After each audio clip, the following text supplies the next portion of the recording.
Hello everybody, this is Solar Tiger with another video.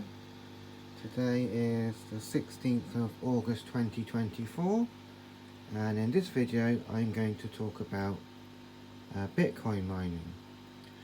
As you know, and you've seen in my other videos, I have been doing some crypto mining. I do this as a hobby. I'm not making loads of money out of this.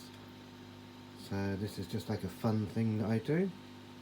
So today I'm going to show you a Bitcoin miner that I've got, and I don't want to spend loads and loads of money on this, so I'm showing you what I've got. So today I'm going to show you my Bitcoin miner, and this is it here. This is a bitaxe 204 Bitcoin miner. As you can see, it says bitaxe. It's a 204, and this is an ASIC miner, and it has one ASIC chip in it. And before I was using the USB miners, the Gecko Science new pack, and with those I could get about 90 gigahashes per second out of one of those, and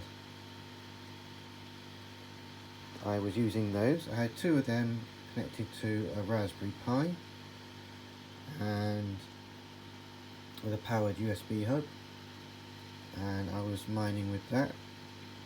Now, using two of those Gecko USB sticks, I could get 180 gigahashes per second, but that's not all that great, and that setup did consume about, I don't know, getting on for about 20 watts of power, and that was quite a fair bit for the amount of hashing I was getting. And also, to use the USB miners, you need to connect them to a Raspberry Pi or a computer to act as a controller, and that's a bit of a pain as well. And I was using CG miner, so every time I wanted to run it, I had to run the command prompt to start it, so that was a bit of a pain. So I was looking on eBay at different miners. Now you can buy bigger ASIC miners that can hash at over 10 terahashes per second. The thing about those is, one, they're very expensive, two, they use lots of power, about 3 kilowatts in some cases, and they are very, very noisy. Now, I have my Bitcoin miner in my bedroom. This bedroom looks different to the one that you've seen before, since the last video, in time terms, about 2 months ago, we moved to a different house. So here's the view out of the window. As you can see, it's different to the old house, but more videos in the future about that. So this is what we got. So I bought this bitaxe 204. I bought this one on eBay, and it cost me, I think, about £140. I bought it a while back, and it works great for my kind of sort of hobby mining type of thing. So let's look at it in more detail. So the thing here is, the miner contains the ASIC chip, which is underneath this heatsink, and the controller. This is an ESP32, and that is the controller chip, so no need for a Raspberry Pi or a computer, etc. It's an all-in-one device. That's good. As you can hear, it is very quiet. It makes virtually no noise, so that's great. It runs on 5 volts and it consumes about 13 watts. Now when you buy one, you get a power supply with it.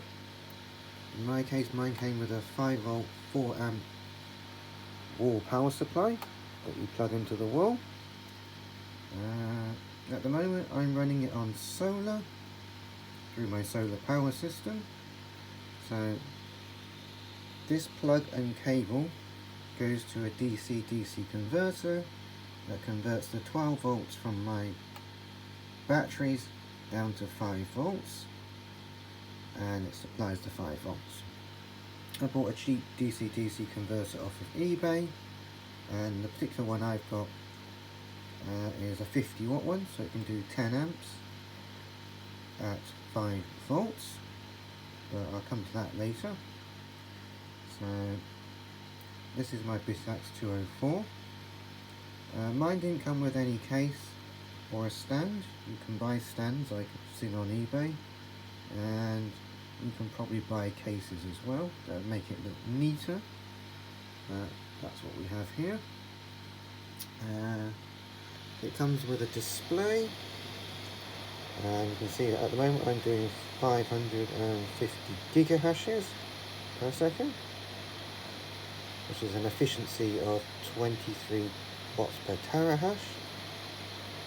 The fan speed is always set in 0, but I have it set on maximum all the time. Then the screen tells you the core voltage, the IP address, the firmware version. It scrolls through different things. Gigahashes, uptime, so nearly 4 days in this case. The best hash was 28.4 gig. Basic temperature is 53 degrees centigrade, and the power is 13 watts. So it shows you different things on a screen without you needing a computer. So it's like an all-in-one thing.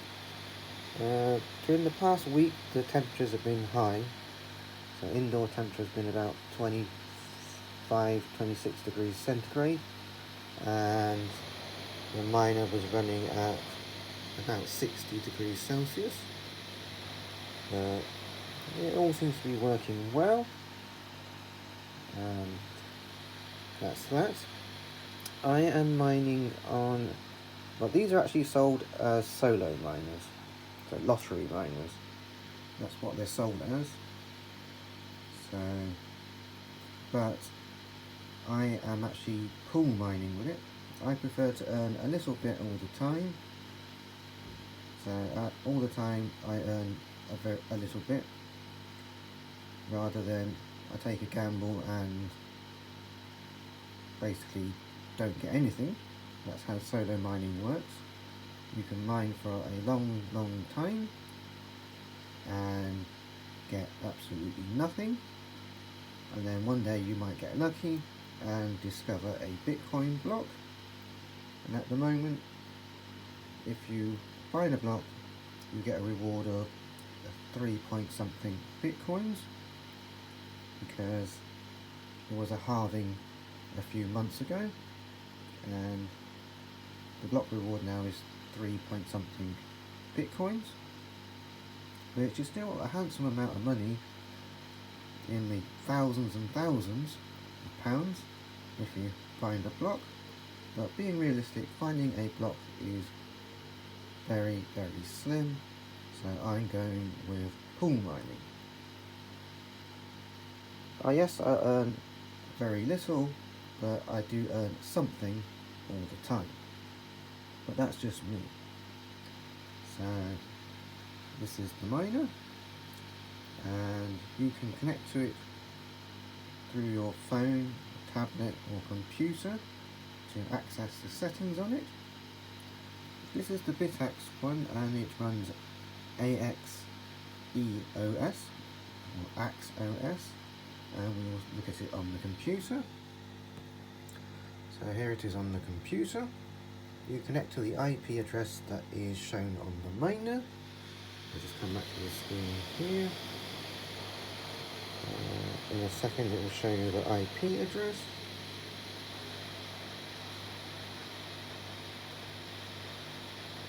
In a second. On the next screen. So here's the IP address, 192.168.1.42. So you pop that in your browser, on your computer or phone or whatever, and you can access the settings. And this is the screen you see, like a dashboard. Shows you the hash rate. Here we got 484 gigahashes per second. The number of shares that have been accepted, number of shares rejected, efficiency, difficulty, etc. And there's a hashing graph and the dashboard down here. So the power consumption is 13 watts.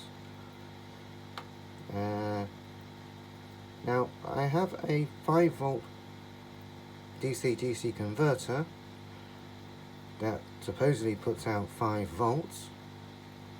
The dashboard is telling me that it's only supplying 4.4 volts, and we're drawing about 3 amps from the converter, which is rated at 10 amps, so I'm not taxing it in any way.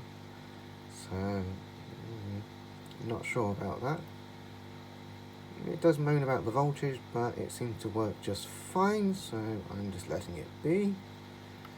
So it shows you the ASIC voltage, the ASIC chip temperature, which is at the moment 53 Celsius. As I said, when the indoor temperature was higher, this went up to about 60 degrees centigrade, and apparently from what I've read online, anything up to 60 degrees is okay.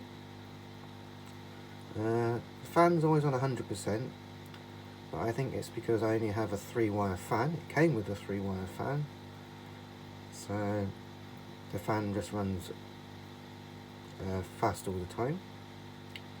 I believe if you have a 4-wire fan, the extra wires for a sensor, and then the bitaxe can control the speed of the fan and change it as necessary. So that's that. But mine has a 3-wire fan. It runs 100% all the time. It shows you the clock speed that I have set, and it's 550 megahertz.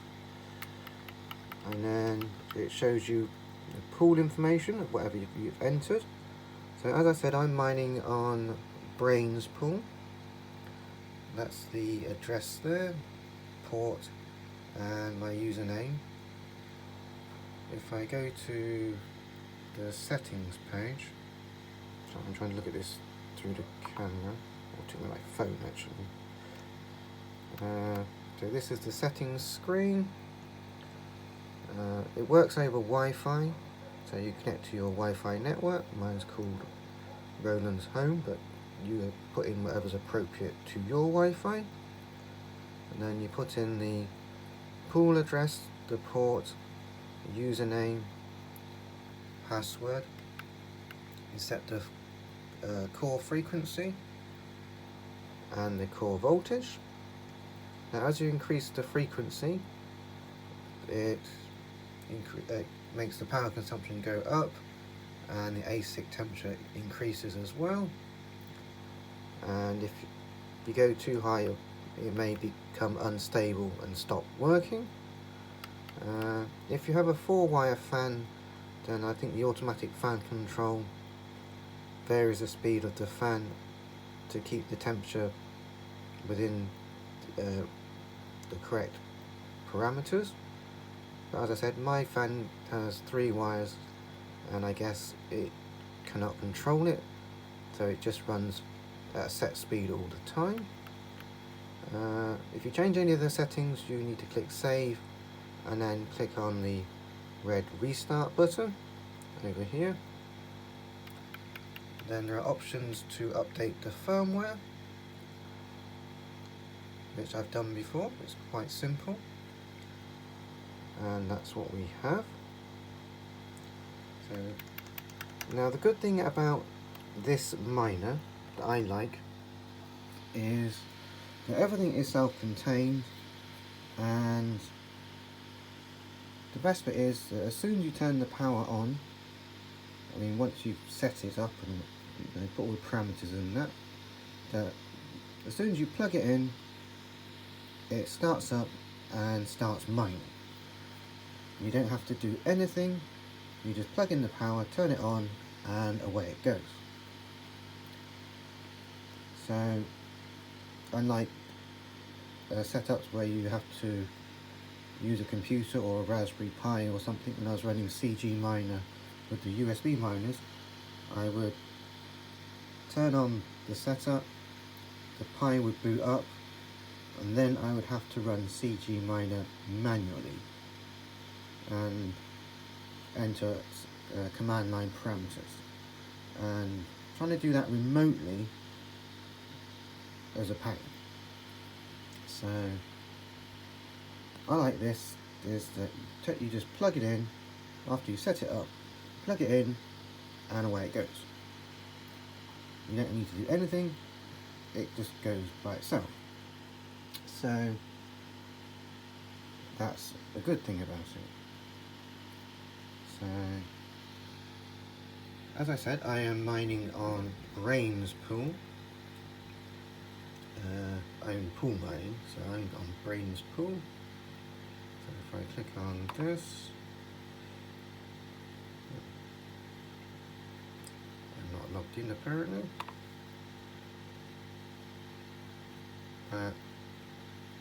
That would show you it working. So I'm getting about, go back to this a minute.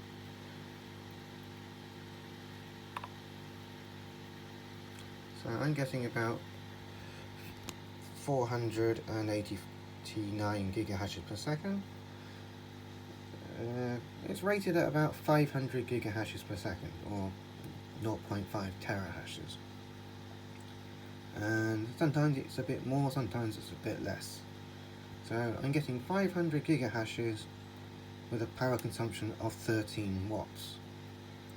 Now, when I was using the Raspberry Pi and the two Gecko NewPack USB sticks, I would be consuming more power, and the maximum hashing rate I had was 180 gigahashes per second.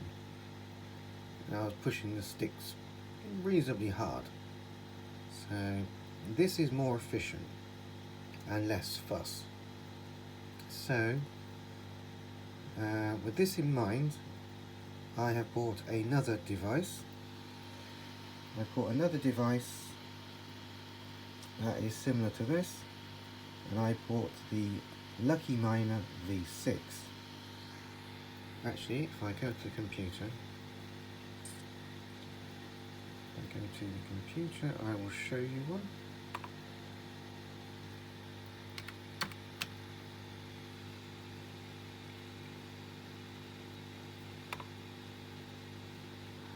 The Lucky Miner V6. Let me show you one.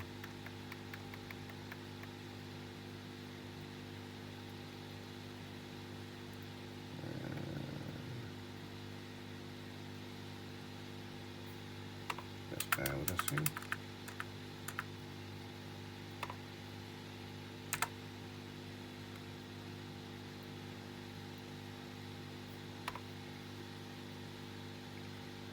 Okay, here's a picture of the Lucky Miner.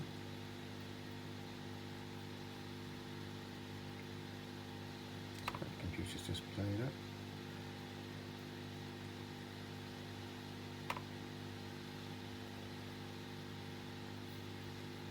Okay, so here's a picture of it.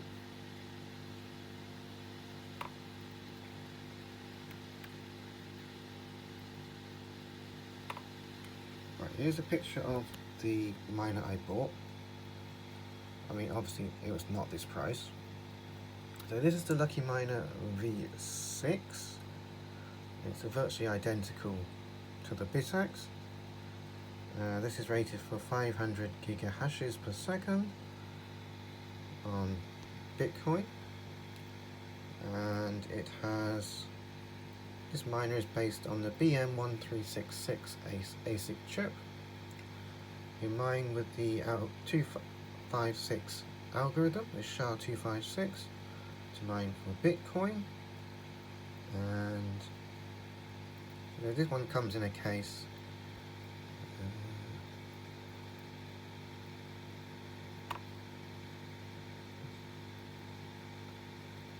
So it comes in a case. I think it's metal, so it's all enclosed. This runs over Wi-Fi as well. It comes with, this one comes with a 6 amp power supply, a mains one. So that's that. But I want to mine for Bitcoin using solar power, because solar power is another one of my hobbies, and mining with solar power means the electricity is free, so that's good. So mining for cryptocurrency with solar power is good for the environment. It makes the power free, and you have to get the best from mining equipment, you need to run it 24/7. And so I can run these two miners, which will give me about 1 terahash for under 30 watts of power. So that's good. So they're cheap to run as well. So I bought my Lucky Miner V6. I bought it on eBay. It was for sale for £65, but I had a voucher for £25, so it cost me just over £40. This one cost me about £140, so I got a good deal. So this is my kind of mining on the cheap. So just for an example, I was trying to mine for Bitcoin on the PC with CryptoTab, and yes, I've heard all different things about CryptoTab. I've made a withdrawal request 2 days ago and it's still processing. Don't know about that. People have said that CryptoTab don't pay out. I've read many reviews saying that, so I just tried it for fun and to see, and I probably won't recommend CryptoTab.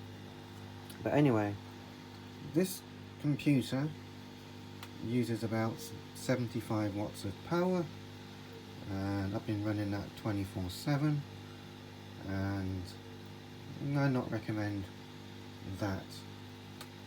The way CryptoTab works is it mines using the computer's CPU using random X algorithm, and whatever it mines it converts to BTC and it pays you out in BTC, which is the theory. The only issue is they don't seem to pay you out. Yeah, they keep trying to get you to sign up to different paid things, so I wouldn't recommend CryptoTab. So running these two miners, when I get the other one, I'll be using less than 30 watts, so that's less than half of what this PC uses. So that's what we're going with. So this is my kind of Bitcoin mining on a budget kind of thing. It's just a fun hobby thing. You won't make much money out of crypto mining. The only way to make money out of crypto mining is to go big. Lots of big ASIC machines, and on a kind of big scale kind of thing. Spend thousands on machines, lots on electricity, try and house it somewhere to keep the noise away and that kind of thing, and maybe you can make money with it, I don't know, but this is me doing it on the cheap, small scale, hobby type of thing, and it's more for the hobby education type thing than making any money. So this is Solar Tiger saying thank you for watching, and until next time, goodbye. If you have any sensible comment, please leave it below. If you like what you see, click like, and don't forget to subscribe, and I will see you next time. Thank you.